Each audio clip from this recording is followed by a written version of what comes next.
Good afternoon, everyone, and welcome to another edition of Adventure Canada in Conversation. My name is Bill Swan, and I'm very excited today to be welcoming two food leader guests and friends that have been champions in the Canadian food scene for a number of years. Joining us from Guelph, Ontario, is the founder of Food Day Canada, Anita Stewart. And for 4 decades, Anita's creative vision, tenacity, and relentless desire to expose Canada's culinary richness and regional diversity to Canadians and the world has seen her engage in countless pursuits and articulations on the subject of food. Anita is a member of the Order of Canada, the Food Laureate at the University of Guelph, and holds an honorary doctorate in law, a master's in gastronomy, and is a lifetime member of the Canadian Culinary Federation of Chefs and Cooks. She is the author of 14 books, thousands of articles, and is a former broadcaster on the subject of food. She is also founder of Food Day Canada, which we'll be hearing about in a moment, but the title of culinary activist and chief party planner is the self-described name tag she prefers. Disruptor as well. I like disruptor. And disruptor, yes, I enjoyed the disruptor moniker as well. That's definitely a good one. Joining us from the other side of the country, Laurie McCarthy in St. John's, where she operates Cod Sounds, her own company. And Laurie McCarthy identifies fiercely as a Newfoundlander, first and foremost. Her passion for the land is matched only by her passion for food culture. A skilled chef, forager, hunter, educator, and chronic outdoors person, her words, she is guided by a sense of responsibility to place, and has made the tradition of Newfoundlanders' food culture her life's work. Laurie has been featured on CNN Travel, Explore Parts Unknown, Ultimate Traveler, and has garnered the attention of several television shows, magazines, and newspapers for her work, including National Geographic, the National Post, Canadian Geographic Travel. She keeps a close relationship with the Nature Conservancy of Canada and is a director with the Canadian Wildlife Association. Through her company, Cod Sounds and the Live Years Cultural Alliance, she shares these foods and food practices through a variety of workshops. Her immersive programming includes Girls with Guns, On the Hunt, Game Butchery, Wild Game Cookery, and Foraging. And it is also an honor to say that Laurie is an Adventure Canada Taste the Place ambassador. So welcome the two of you, and I'm sorry, but that's all the time we have today, so we're going to have to wrap it up. No, of course not. Thank you. Yeah. So a little bit about what we're here to do today and my background. I mentioned my name is Bill Swan. I'm a co-founder of Adventure Canada, along with my brother Matthew and partner David Fries, way back in the Stone Age. Today I am focused on partnerships and our regenerative tourism planning at Adventure Canada. And I was also the lead on the development of the Taste of Place program that we launched in 2019. Here's the maker of the world's greatest tarts.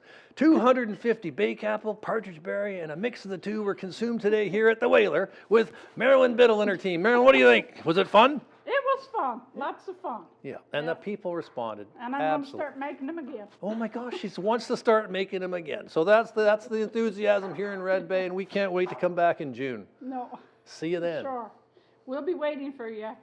I'm sitting here in Western Canada, so we've got the entire country covered.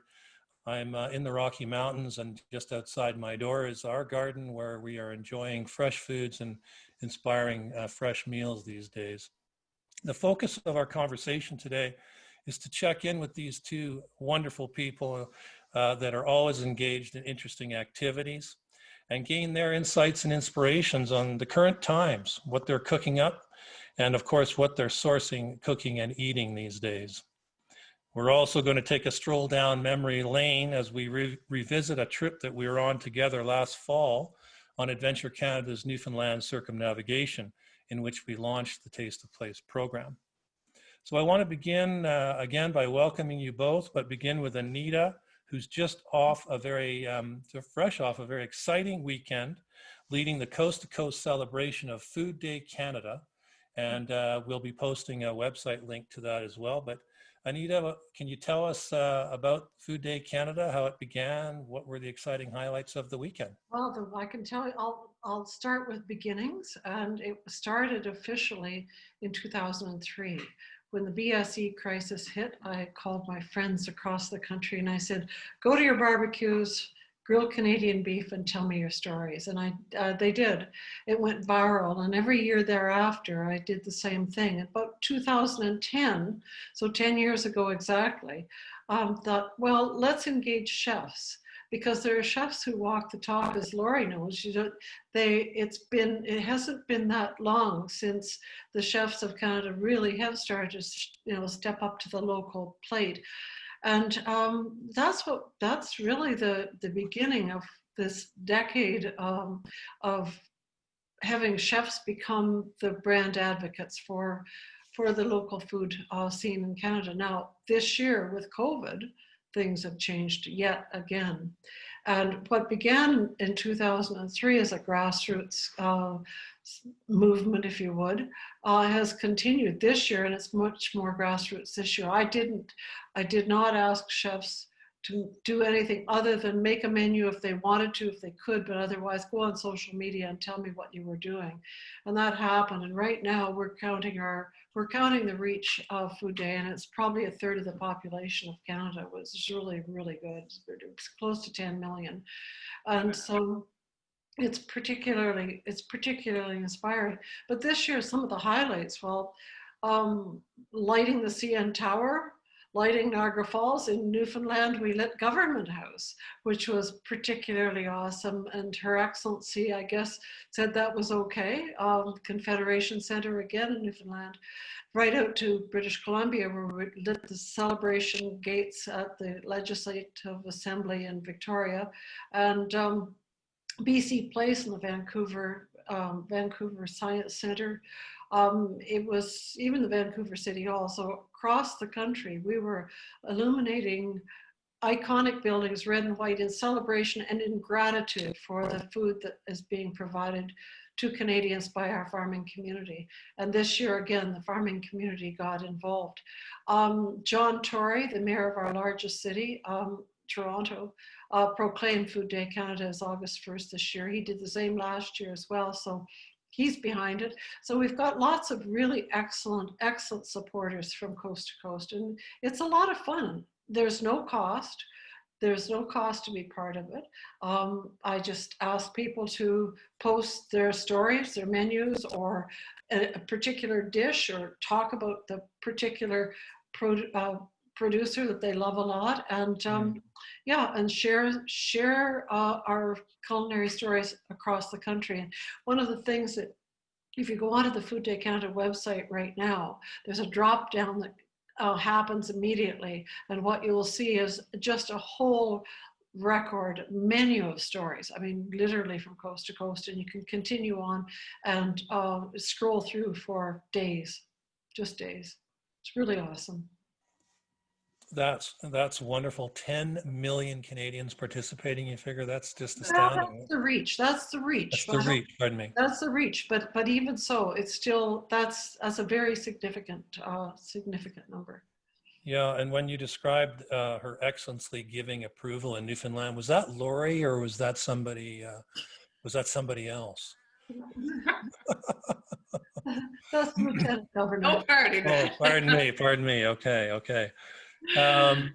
So I was really pleased to see the theme of gratitude, and I personally express my gratitude to farmers and the producers that I purchase my Canadian foods from. So I was thank you for that theme choice. Well, it made sense this year because in the early part of the pandemic, we were all. I wasn't. A lot of people were panicking. Oh, there's no flour. There's no this, and we're going to run out of food. Well, the reality is that we don't run out of food because we have really a solid food supply system, including supply management, which is, the dairy, poultry, eggs, but also too the actual producers who are harvesting our wheat, who are harvesting our canola, who are harvesting all of the other good things. Yeah. And the other thing is that we embroider that on top of that with some of the foraged things that Laurie is starting to talk about so vocally, and it's such an important part of our protecting our biodiversity. One thing I'd like to mention that was really fun was that one of the icons that was illuminated was a 737 on a tarmac up in Whitehorse, Yukon. And the guy who's in front of it, it's on my website, the guy who's standing in front of it is the executive chef for Air North. And they, because it's so light out, they had to put it in a hanger, I guess. But anyway, they illuminated it in bright red, and it's a fabulous photo. It's absolutely fabulous. Oh, wonderful. Maybe we can post that one as well. Sure. Yeah. So, Laurie, how did you mark Food Day Canada? You know, I guess for me, you know, like Anita, it's great to have this day, and it's fantastic to have all this recognition around this day, because we who work really hard, every day is food day for us, right? Every day is about how can we build, how can we grow, how can we continue to bring on more people and grow it. So, you know, Food Day Canada for me, I'm just grateful to be a part of it. And like you said, the gratitude part for me is important, because I think we're all taking a little bit more time now to be a little bit more grateful. And, you know, when it comes to our food supplies here in Newfoundland, living off the land, being so close to the land, seeing that where your food comes from, like, you know, it is definitely what shapes us. And as time goes on, you just continue to get more grateful. I mean, so I'm spending more time with the kids. I mean, just teaching them about that food supply. You know, the kids were out, we were cod fishing, we were, you know, my daughter who's 9, like filleted her first codfish, and that education piece of what Food Day Canada is and your own food supply. So that became pretty important this year for me. That's wonderful. I love the image of going fishing with the kids, always, of course. Yeah. Well, as quick as you could put down, you're hauling up. So I could only let one of them go down at one time, because I was like, trying to get it up. Well, that's really good news from Newfoundland, I have to say. Yeah, I mean, the opportunity, the fact that my kids can still do that is really important. And it is really important, like you say, culturally, what we, you know, if I go into any fish shop here in town, this is one of my favorites, you know, they know where that fish came from, and it always comes from Newfoundland. You know, if you go into a fish shop here, the ingredients in there are always from Newfoundland, and only from Newfoundland. So yeah, it gives you a real insight into your own food supply in your backyard, for sure. Anita, did you want to comment on that Canadian Fish for Canadians program? Because that's, you know, what Laurie just said there is quite an important stat to me in terms of fish from Newfoundland for Newfoundlanders. I thought, I don't know the program you're speaking of, Okay. but I do know that what she is saying is absolutely right. We need to know where our food comes from, particularly fish, because there's, you know, we import so much. And, you know, if you know, like the actual testing of the DNA barcoding of fish is something that we need to be, well, we're beginning to do that, but not fast enough, so that when we have a local fish supply, it's particularly important to use it. Here in central Canada, it's not quite as easy. We have, you know, like our suppliers are very scattered. And so to actually find local whitefish or what, you have to drive. You've got to drive a couple of hours to get it. That's basically it. But where Laurie is, she's able to, you know, put out the boat or whatever. But, you know, again, weather plays a huge part of this sort of the equation here even for you, Laurie. I mean, to actually go outside in the blowing snow, you don't do that. So what do you do for your fish in the wintertime? So I mean, you remember so much of the food that we put on the 2019 uh, circumnavigation. So much of that was about our pickle, our preserve, our, you know, that, okay, so we're in a place where nothing pretty much grows for 8 months of the year. So we don't eat, I mean, we eat seasonally, and when it's in season, it's not only about having that fresh fish today, is how do we get enough of it to get us through for the next 12 months. Yeah. Now, most of the people that I know, people in the bays and communities in Newfoundland, like we'll spend all winter fishing that food fishery so that we can fill the freezer with fish. So there will be no, I won't go to the fish shop and buy fish year round, like outside of fishing season. And I don't need to buy it. You know, lots of people can go and get it, and thank God it's there for those who want it. But most people, the mission is to fill the freezer. So we're still really close to that mindset of, you know, harvest what you can, put up, put down, preserve, freeze up. And so we have that supply year round. When it comes to the moose hunt or the seal, like we serve seal that time on the ship. So seal, you only have like 1 month to harvest seal. So if you want seal outside of that, you can't just go buy seal anywhere. Like you can't, you know, Sobeys is not selling seal, right? So supplying the food, your own food chain is kind of it's the way I like to think about it. I mean, even when it came to all the food that the extreme lengths that we went through to get food on the ship for our meals, it is really about what I can get now. And then, I mean, even thinking of next year, it's like, I'm already thinking about next year. What are we going to put on the ship?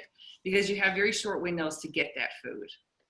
But that mindset is still so present here, you know, the get it now so you can eat it later. I mean, I had to chuckle when Anita made reference to your weather and going fishing. I mean, it would really limit it to about 2 days of fishing if you had to go by the weather. Well, believe me, they kicked up about it because you only got 3 days. You only got Saturday, Sunday, Monday. And if you work, or if you got 3 days of wind and a strong northeast wind, you're not getting out. You're not getting out till next weekend. Yeah. So Wow. it's a very intentional, intent-based, right? Yeah. Because the idea is the same, is you have to get the fish in the freezer for the winter. Yeah. I think it's wonderful. It'll be interesting to see if we get some questions on the broadcast when we do the chat opening up about what people are aware in terms of the cod fishery in Newfoundland and why you're catching cod. You know, with the news they've heard, they probably don't know about the inshore fishery and the family fishery. Yeah, I think people think that there's no cod left in Newfoundland. I think they think that I know they think that we just don't fish anymore here. That I thought the fishery was closed down. I mean, our inshore fishery is open. I think it only closes down for like 2 months of the year. Okay. So we can't fish it as a person, as a resident year round, but the commercial fishermen are still fishing almost year round. How long are you able to fish? So from the beginning of July and to the end of August, every Saturday, Sunday, Monday. I think it's a 10-week period, and then they shut it down, and for some reason then they open it for a full week at the end of September. When the fattiest cod become available. Who knows? Yeah. Okay, so let's pick up the conversation again where we left off, and we were about to ask Anita a question. And so as we shift our focus to Newfoundland and Taste of Place, we want to thank you, Anita, for taking the time to drop by today and share the highlights from Food Day Canada. But before you go, I wonder if you might just reflect a little bit. You were our special guest on the Newfoundland Circumnavigation voyage last year, and you experienced the launch of the Taste of Place program. Might you share a few reflections on the expedition experience itself, but also the Taste of Place program? What were your thoughts? Well, I think the expedition itself was just phenomenal. It was a highlight of my life. It was absolutely wonderful. And the people who were on board were interested. They were into the programming was incredible. And again, I learned so much. I learned so much. But then having Laurie and her team on board was another, huge bonus. I mean, I've tasted seal before, but never as perfectly done. Never. And you had moose in bottles. Oh, wasn't it moose in bottles? Yes, because you said bottled moose is what it was, but it was so good. I mean, it was just excellent. Then going on shore with everyone going on shore, jumping into the I call them work boats, and going to the various villages, and one evening in Conch on the North Shore where everybody was dancing and eating and feasting. And then getting back to the ship at night with the ship just blazing in the darkness.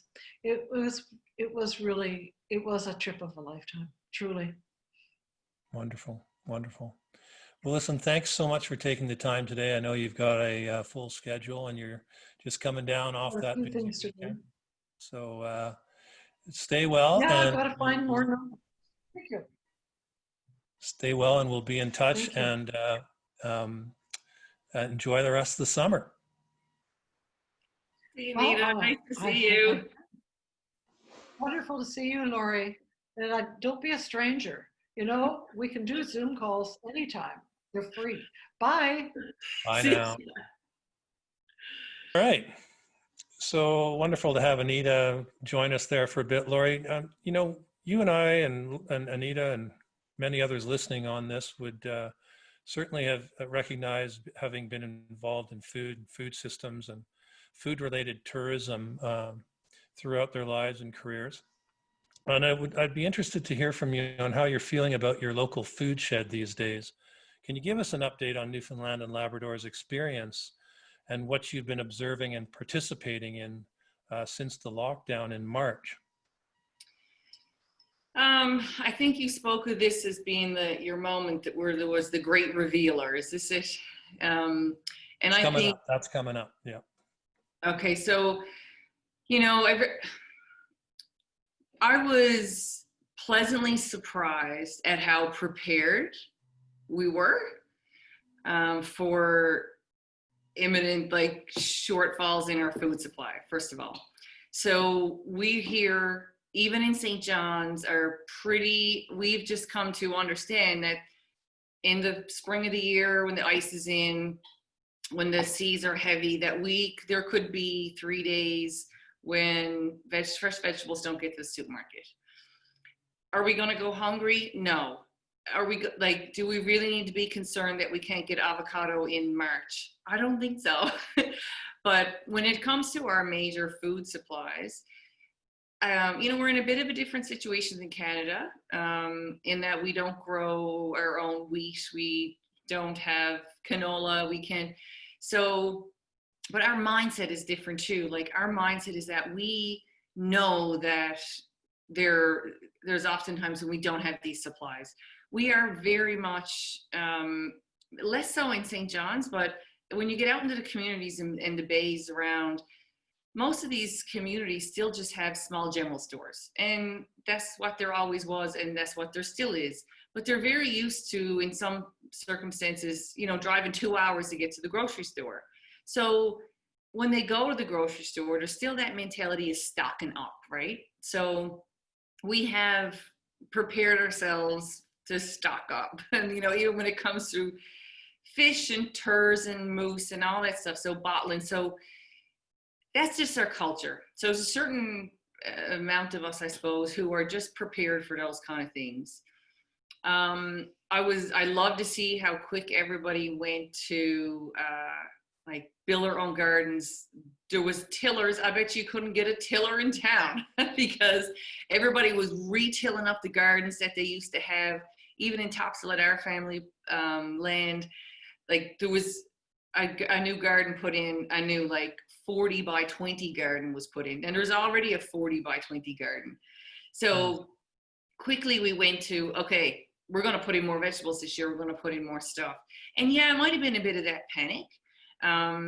But there was a lot of other great things came from it too. Like I was involved in a project where we made 200 small gardens for people. We supplied the soil, we supplied the seeds, and we had sponsors come on board, and everybody went home with like a garden in their hand that they were able to grow simple things with.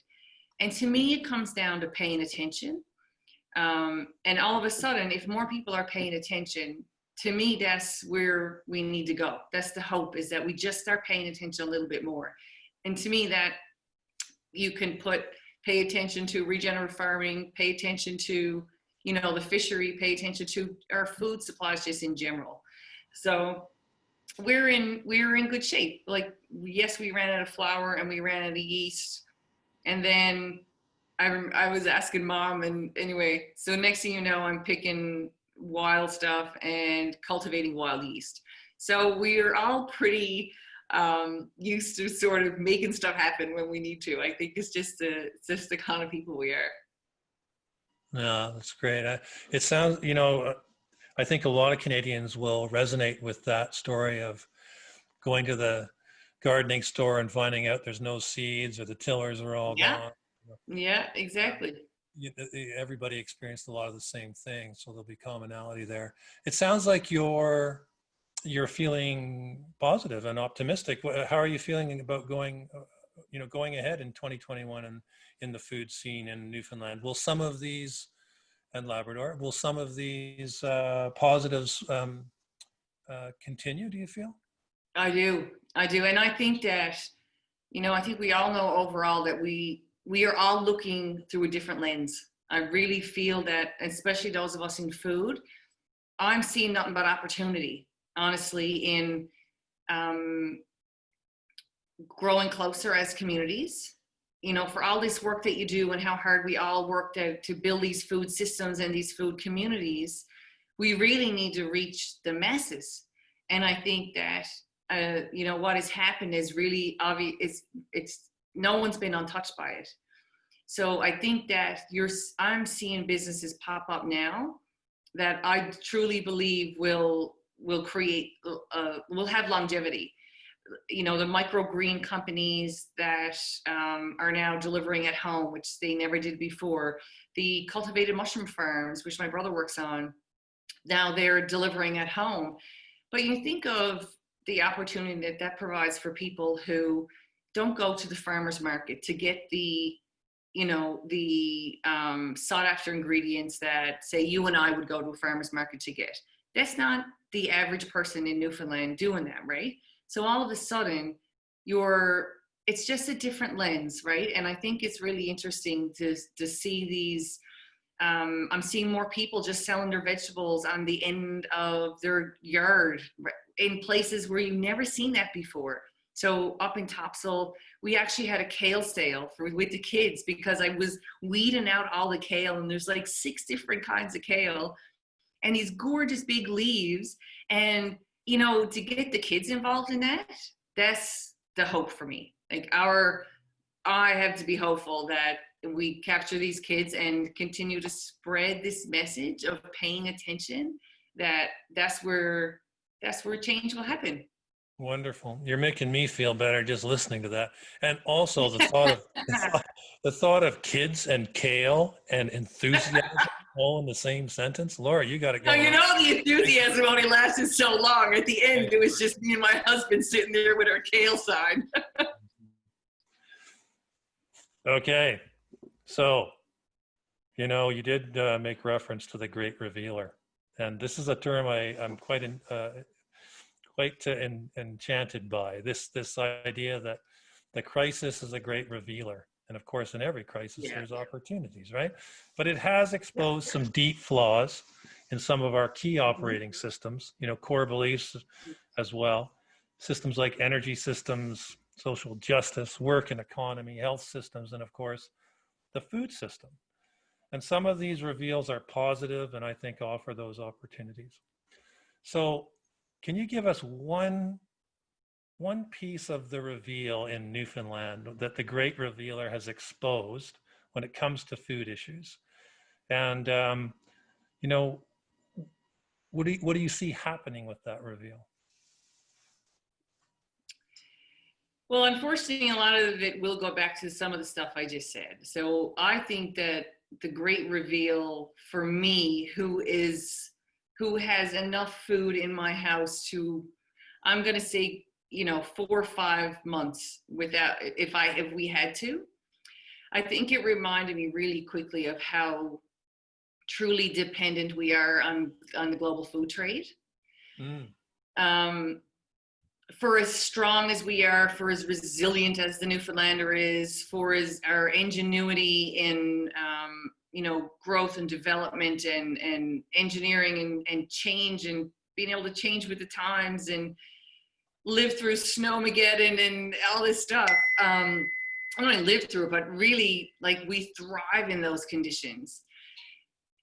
I couldn't help but just be reminded of how truly dependent we are, right? So we can grow a lot of food here, and with engineering and with new modern changes in times and how things grow, and for things like regenerative farming and 3D aquaculture and all of this stuff that is like on fast track here right now in Newfoundland, with a government and the larger human body force behind it. Like, we are now paying attention more than we ever did before, right? From my neighbor who is, moving forward with 3D aquaculture and a seaweed farm, to, again, the small scale farmer who now realizes, hey, wait a minute, I have a local market and I can sell to my neighbors. To even with me and my business, what I looked at, I canceled my season early. I felt myself that I couldn't in good conscience give people the experience that I wanted them to have this year. You know what it's like, you own your own business, you work so hard to build your reputation and build your brand and really stand behind what it is that you're putting out to the world. And for me, I take it really seriously. So for me, if I couldn't give people what they read about and what they came here to do, I really felt that, there was something would be lost for me, for them, for everything. So I didn't do it. When I went through and I refunded everyone, and when I went through and I looked at all the names of the people, 90% of my market is in Newfoundland, is home here. So That's to me, when you talk about that's really wonderful. Yeah, the opportunity is that, hey, wait a minute, we search global markets so hard, we do so much reach, but wait a minute, I thought the idea was to build our communities first.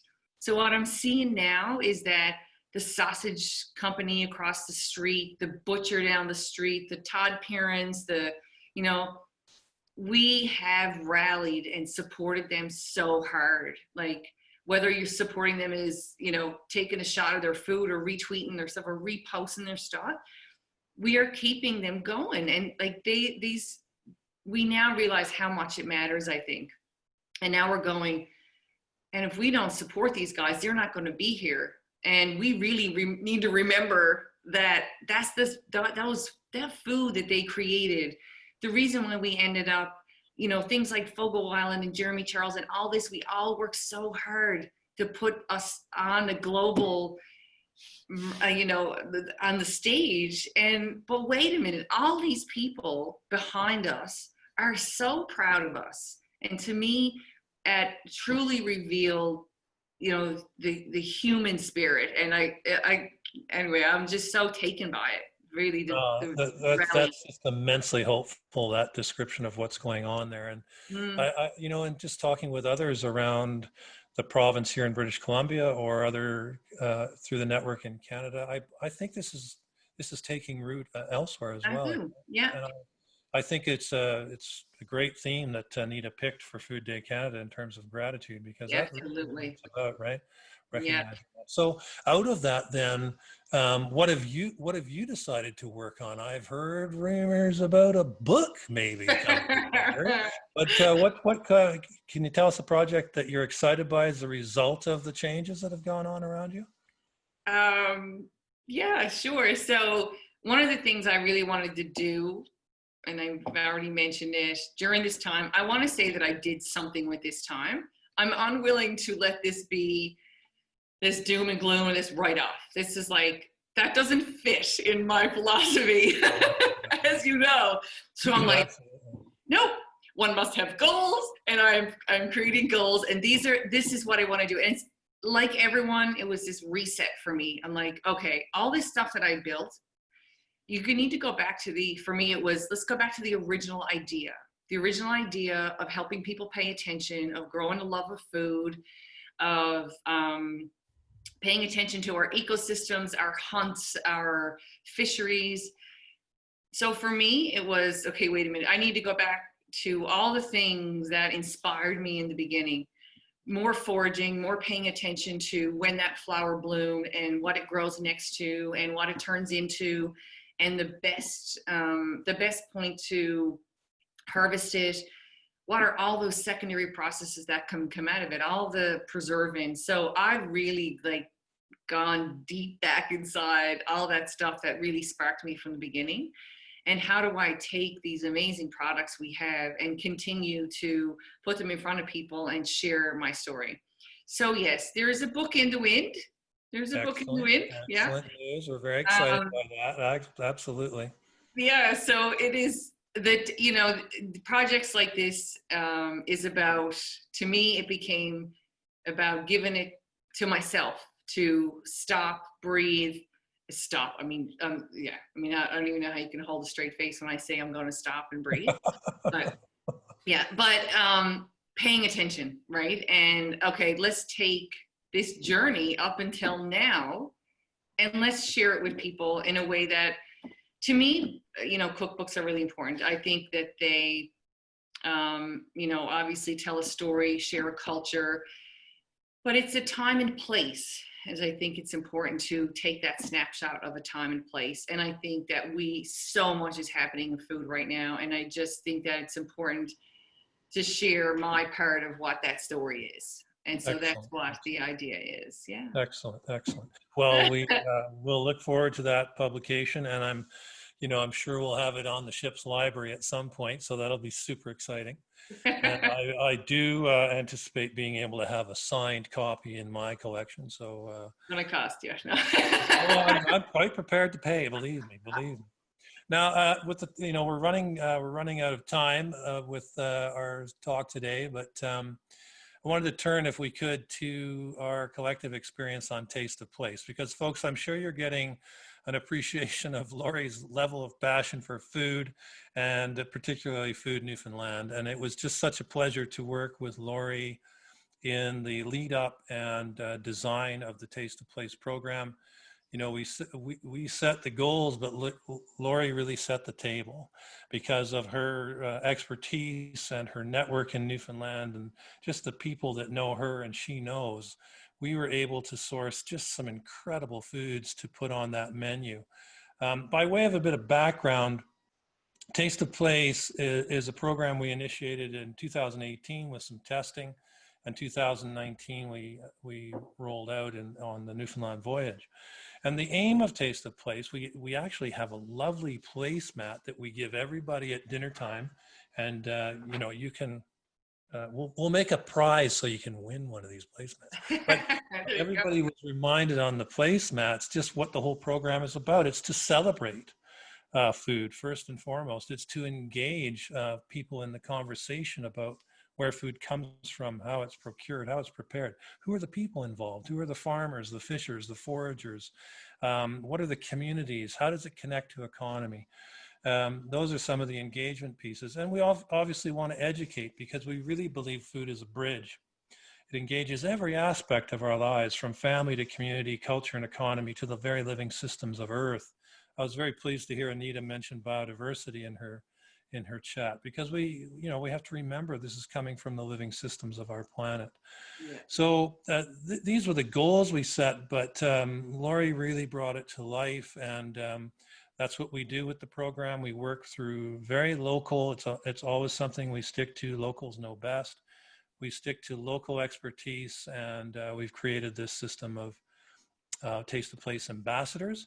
She was joined on board by Alexandra Blagden, her niece, and people just responded terrifically to the program. So, Laurie, what were some of your reflections on that, and what are you looking forward to going forward with what we can do with it? I was super excited by the sheer number of people who ordered the meals. And, we did that. We did the numbers. And when we came back, I think even you and I were surprised, and we set our bar pretty high with this. Like, we went all out, right? And the work we put into it, but I truly felt back from our guests on board that they got it, right? So those intimate conversations that we were able to have, the uncomfortable situations and conversations that were had. And that's, when Anita mentioned about disrupting, I am on board with disrupting right now. It's like, what happens if we disrupt that mindset? What happens when we disrupt that food chain? What happens when we disrupt those things that cause conversation? Well, that's what it does. It sparks conversation. And that was, for me, one of the most enjoyable pieces, is that, people able to give me an understanding of the amount of gratitude that they had for the food. And, when we stood up there every night and we talked about the meal we were about to have and where that came from and how we made that happen, and then wrapping it back to why it was so culturally important to us. Mm-hmm. Whether we're serving seal or local lamb from a farmer, or the wild berries and the steep tradition in that, I really felt, and so many people shared that they felt that deep connection that we have to this place, right? And that all comes back to us paying attention, because it is up to us, right? And my grandfather would say, the message used to be so soft, right? We would be out fishing, and it would be, throw back that little fish, we'll catch him again next year. And that was all that was said about it, right? And now we, beat this horse so hard about taking care of the planet and all these, new farming techniques and our bees and all the things that matter so much to our food supply. Yeah. But the things that we learned when we were young, that's what carves the path, in my opinion, right? When we are able to capture our youth like that, and those youth programs that you have with the kids. And anyway, our time on board just absolutely solidified how important food is to everyone. And we have guests from all around the world on that ship, right? And so it's universal. It just speaks to how universal it is, right? And everybody's got to eat. Yeah. So there's so many fond memories I have from, you and I were working on this months and months in advance of actually laying it out for folks. So that was super fun as well. And hearing about the kinds of stories you were experiencing going out and finding these foods. And something that really tickled me was that, you were experiencing the gratitude of the supplier, that they wanted their supplies on this program, and that you were that bridge, that ambassador to having our people experience it. Two memories, there's so many, but two memories I really enjoy was meeting the lamb farmer.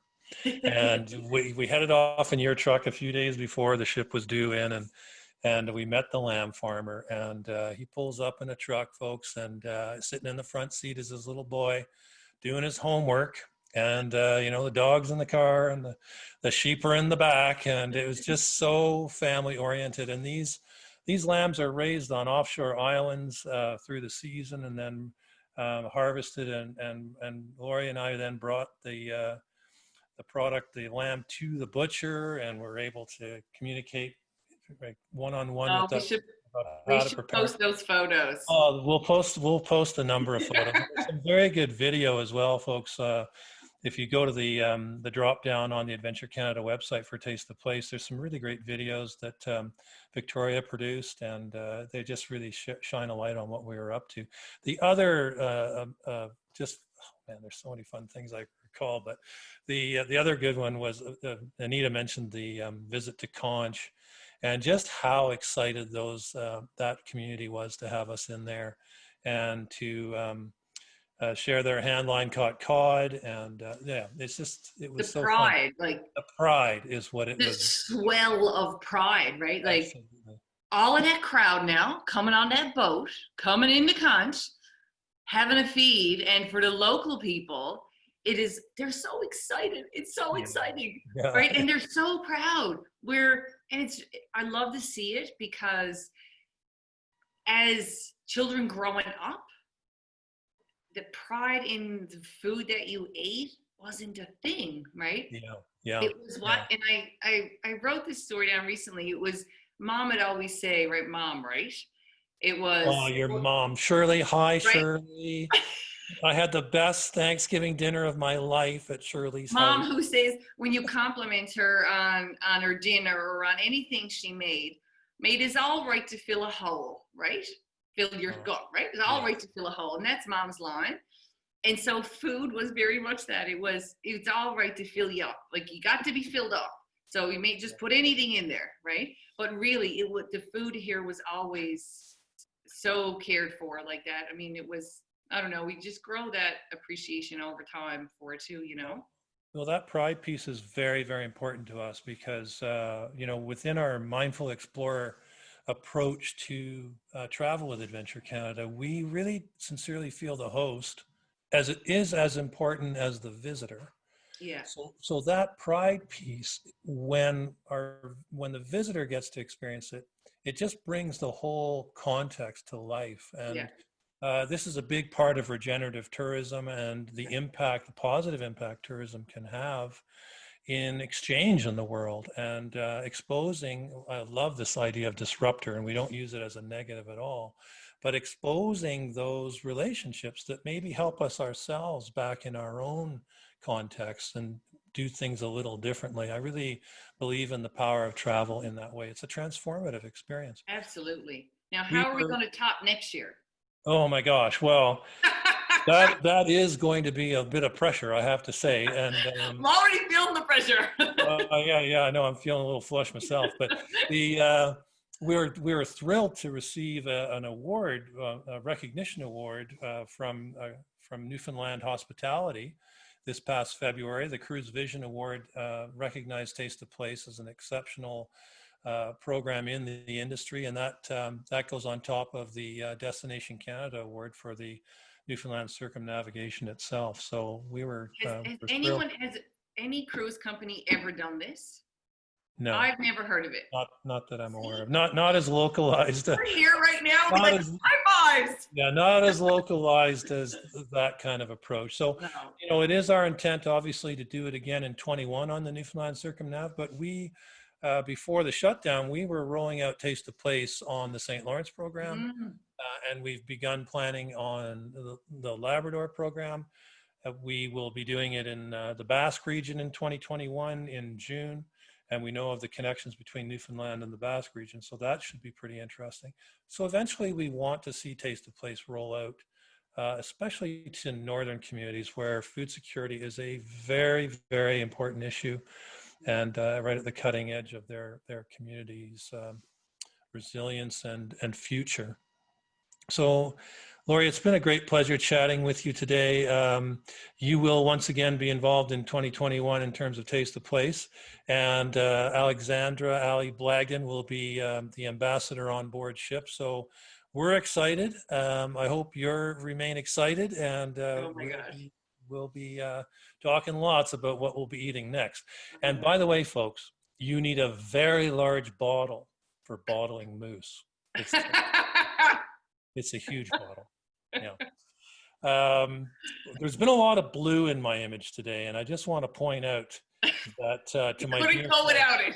to my dear friend Bill Evans, fellow Newfoundland, not fellow Newfoundlander to me, fellow Newfoundlander to her, that Bill, that's the team right there, buddy. And Lori, Thanks, Bill. some closing words, and a great pleasure to see you Thank in your operations center there. Just thank you so much for having me on. It's all, it's always a pleasure to talk about the food from here and the communities that we're creating, when it comes to us coming together, and Anita and the people that we've brought on board, right down to the farmers, and the people that make it all go round. So, again, with the gratitude, right? Yeah, so thank you so much for having me anytime. Great pleasure. Thanks again. And Okay. folks, by all means, participate in the chat, fire away your questions, and look at those links to both Anita's Food Day Canada and to Lori's Cod Sounds and Live Years Alliance and all the other activities she's up to there in Newfoundland. We welcome your comments and questions, and we wish you the best. Take care.